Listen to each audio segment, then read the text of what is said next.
In the grand tapestry of biblical narratives, the story of Ishmael, Abraham's firstborn son, often takes a backseat to more prominently featured figures. Yet, delving deeper into the accounts of his life reveals a rich tapestry of history, faith, and divine promise. The saga of Ishmael begins with the divine promise given to Abraham. God assured Abraham that he would become the father of many nations, despite his advancing age and Sarah's inability to conceive. This promise was a beacon of hope in a seemingly barren situation, illuminating the faith of Abraham. Genesis 15 portrays the early stages of this journey, highlighting Abraham's unwavering trust in God's word. However, as time passed and Sarah remained childless, doubt crept in. Sarah suggested that Abraham father a child with her Egyptian maidservant, Hagar, a practice common in that era. This act was not only a reflection of their impatience but also of their struggle to grasp the magnitude of God's promise. When Hagar conceived and tensions arose within the household, she fled into the wilderness. Here, she encountered the angel of the Lord, who reassured her and provided guidance. Hagar's encounter with God led to the naming of her son, Ishmael, which means God hears, or God will hear.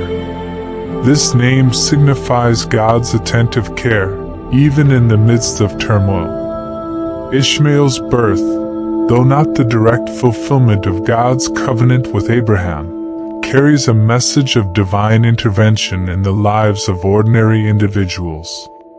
It underscores the idea that God hears the cries of the afflicted, even when the circumstances appear dire.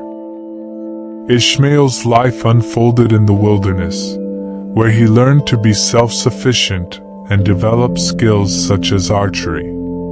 This period of his life symbolizes the challenges and trials faced by those who are seemingly on the fringes of God's covenant. It's worth noting that despite being cast out of Abraham's household, Ishmael was not forgotten. He was present at Abraham's funeral, indicating that the ties with the main patriarchal line were not completely severed.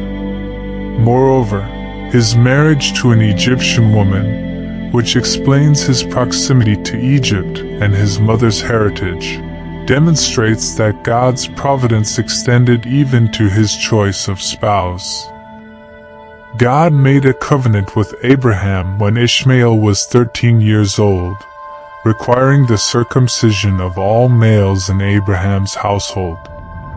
However, it is essential to note that circumcision did not automatically imply that Ishmael was the covenant son. While the act of circumcision was a significant sign of inclusion, God made it clear that his covenant would be established through Isaac. This distinction highlights the nuanced relationship between national greatness and covenant experience.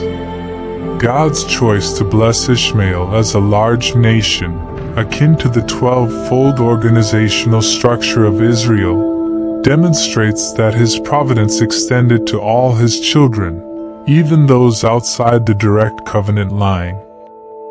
The descendants of Ishmael, as listed in Genesis, are notable for their 12 princes, mirroring the 12 sons of Jacob. This symmetry is not a mere coincidence. It serves to underscore God's consistent and multifaceted work throughout history. Ishmael's descendants, the Ishmaelites, are mentioned in various biblical accounts, often intertwined with the Midianites. These connections reinforce the notion that God's providence extends across generations and can lead to surprising intersections within the biblical narrative. Ishmael's story provides valuable insights. It serves as a reminder of God's faithfulness even when his promises seem delayed. The tension between God's divine plan and human impatience underscores the importance of trust and faith, Furthermore, Ishmael's life in the wilderness and eventual reconciliation with Isaac's lineage emphasizes the overarching theme of God's redemptive work, extending His grace even to those seemingly marginalized. In theological terms, Ishmael's experience highlights the tension between national greatness and covenant relationship. While Ishmael was blessed to become a great nation, the covenant remained primarily with Isaac. This distinction raises questions about the nature of God's promises and the roles of various individuals within His divine plan. Ishmael, though often overshadowed, emerges as a significant figure in the biblical narrative. His story serves as a testament to God's providence, faithfulness, and the complex interplay between divine promises and human actions. By exploring Ishmael's life and legacy, we gain deeper insights of the Bible, reminding us that no one is truly forgotten in God's grand design.